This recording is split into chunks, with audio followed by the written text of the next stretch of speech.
Бүгінгі тақырып ананың даусы.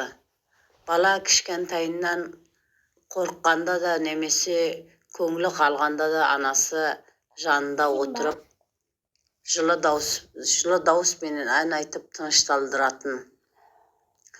Қайда болса да даусым сенің қасыңда дейтін анасы. Бала өсіп өмірге аттанды. Ал анасы ауырған кезде сөйлеуге де шамасы жоқ болды. Дәрігерлер даусын қайта қалпына келтіру мүмкін емес дейді.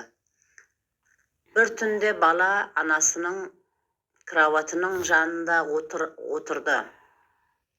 Қалпы суық.